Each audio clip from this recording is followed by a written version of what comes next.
C'est l'histoire de Phileas Fogg, un gentleman anglais qui a parié 20 000 livres qu'il ferait le tour de la Terre en 80 jours. Il est suivi dans son voyage par un détective qui le soupçonne d'être un intrépide voleur. Phileas Fogg traverse des aventures extraordinaires pendant ce voyage. Tout semble vouloir le retenir. Il sauve une jeune femme du bûcher, subit une tempête, son serviteur Passepartout est enlevé, et bien d'autres. L'aventurier utilise toutes sortes de moyens de locomotion étranges, utilise tout ce qu'il peut pour aller plus rapidement. Finalement, il parvient in extremis en Angleterre et gagne son pari. C'est une idée simple, mais ce roman a eu un franc succès à l'époque. D'ailleurs, vous le connaissez, c'est bien sûr Le Tour du monde en 80 jours de Jules Verne. En fait, aujourd'hui on va parler de Jules Verne. Saviez-vous qu'il était l'auteur le plus traduit en France ? Ou qu'il est en quelque sorte le père de la science-fiction ? Restez bien jusqu'au bout pour en apprendre plus sur lui. Jules Verne est né le 8 février 1828 à Nantes. Il est le fils d'un père avoué et d'une mère qui vient d'une famille de marins. Il est également l'aîné d'une fratrie de 5 enfants. Son frère le plus proche s'appelle Paul, et les deux enfants sont passionnés par le voyage. Jules Verne passe de longs moments auprès de la Loire, contemplant les bateaux. Il découvre également la lecture et dévore de nombreux atlas. À ses 6 ans, il est placé dans un pensionnat, puis est ensuite inscrit au collège Saint-Stanislas comme son frère. Dès ses 12 ans, Jules Verne écrit des poésies et de petits textes de fiction. Après ça, Paul deviendra marin et écrivain. Mais c'est un autre destin que Pierre Verne réserve à l'aîné. Celui-ci veut que Jules fasse des études de droit comme lui. Ainsi, en 1847, Jules Verne monte à Paris commencer sa première année d'études. En réalité, ses parents l'envoient également là-bas pour l'éloigner. En effet, sa cousine Caroline, dont il est amoureux, doit se marier avec un certain Delaunay. Verne en est déçu et très frustré. C'est alors que Jules Verne va subir une seconde déception amoureuse. Il rencontre une certaine Rose Herminie Arnaud de la Groussetière, pour qui il éprouve un amour soudain. Seulement, les parents de la fille ne le voyant pas d'un bon œil, ils marient leur fille à un riche propriétaire. Jules en restera très amer. D'ailleurs, on retrouvera plus tard, dans son œuvre, de nombreuses histoires de jeunes filles mariées contre leur gré. Après ça, il quitte définitivement Nantes pour Paris. Tout en poursuivant les études choisies par ses parents, Jules Verne se met à fréquenter des cercles littéraires. Il découvre également les grands classiques de littérature comme Molière et Shakespeare. En participant à des rencontres, il fait la connaissance d'Alexandre Dumas et se lie d'amitié avec son fils. Alexandre Dumas étant le propriétaire du théâtre historique, Jules Verne obtient en 1850 qu'on y joue une pièce de théâtre de sa composition, Les Pailles rompues. Mais la pièce ne connaît pas de succès. Pendant ce temps, son père, qui le presse de devenir avocat, le fait entrer dans le cabinet de son ami Paul Champonnière. Cependant, avant même de commencer à exercer, Paul Champonnière meurt, et Jules Verne ne travaillera donc jamais là-bas. En 1851, l'écrivain fait une rencontre qui change sa vie, celle de Jacques Arago, un explorateur infatigable, célèbre pour son roman Voyage autour du monde. Malgré sa cécité, celui-ci continue de parcourir le monde. Jules Verne s'intéresse alors au récit de voyage, un genre littéraire qui est en pleine expansion. Cette même année, il fait la rencontre de Pierre-Michel François Chevalier qui dirige un périodique appelé Musée des familles. L'écrivain lui soumettra cette même année 2 nouvelles qui sortiront alors dans la revue. Au total, c'est 11 nouvelles qui seront publiées dans le Musée des familles. En 1852, lorsque Jules Verne a 24 ans, le théâtre historique fait faillite, à cause de la tendance dépensière d'Alexandre Dumas.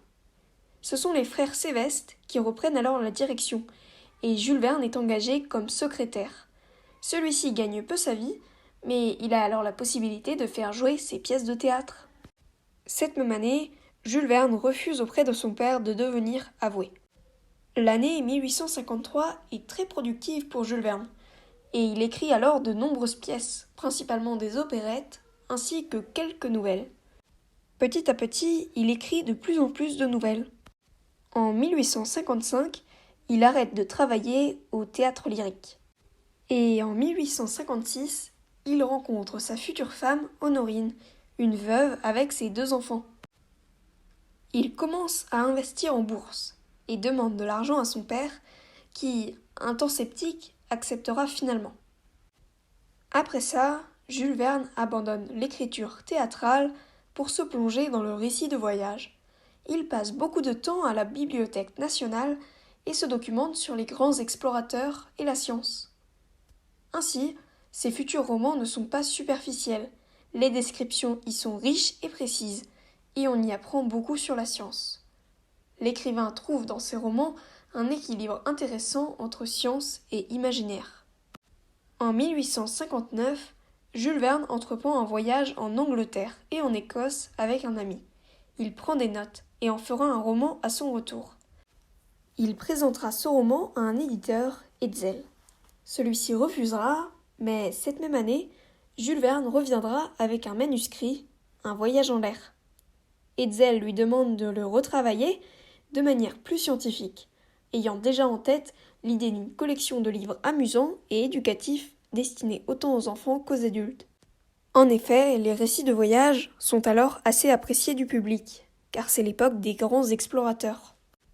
En 1863 sortira 5 semaines en ballon, qui a eu un succès immense, au-delà même de la France. Le livre raconte l'histoire de 3 Anglais qui visitent l'Afrique en ballon.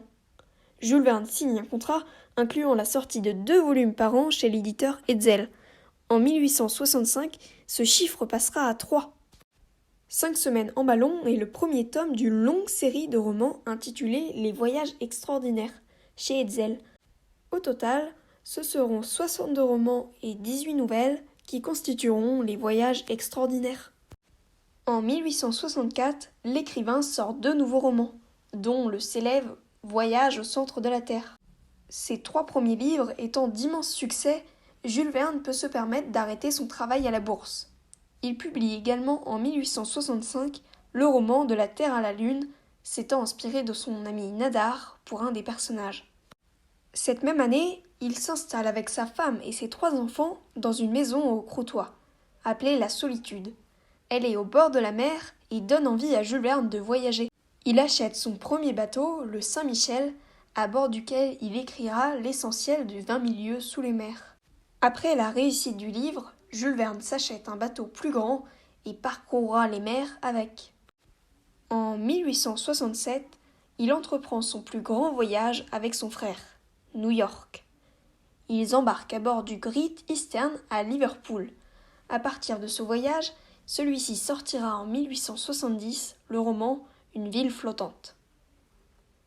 En 1871, l'écrivain s'installe finalement à Amiens, à la demande de sa femme. Pierre Verne meurt cette même année. Après les obsèques, Jules Verne entreprend la rédaction d'un nouveau roman, Le Tour du monde en 80 jours. En 1872, il devient membre titulaire de l'Académie des sciences, des lettres et des arts d'Amiens. Au lieu du traditionnel discours, il lit un extrait du Tour du monde en 80 jours qui s'apprête alors à paraître. Honorine échappe après ça de peu à la mort, suite à une maladie. Et leur fils, Michel, qui se comporte mal, est envoyé en maison de redressement pour 6 mois. Son fils s'endettant et lui coûtant cher, il vend son bateau en 1885. 1 mois plus tard, son neveu Gaston lui tire une balle dans la jambe alors qu'il rentrait chez lui. Celui-ci était fou et déclare avoir voulu attirer l'attention sur Jules Verne. Gaston est interné et l'écrivain boitera jusqu'à la fin de sa vie. Peu après, Hetzel meurt, et 1 an plus tard, c'est au tour de la mère de Jules Verne de décéder. Ne pouvant plus voyager, il décide d'agir dans sa commune, et est élu au conseil municipal d'Amiens en 1888. Il y siégera jusqu'en 1904, s'occupant de l'instruction, du théâtre, du musée et, en général, de la culture. À cause de la vieillesse, il écrit alors de moins en moins vite, mais continuera de faire rêver ses lecteurs jusqu'à sa mort. Il meurt en 1905 à Amiens à cause d'une crise de diabète.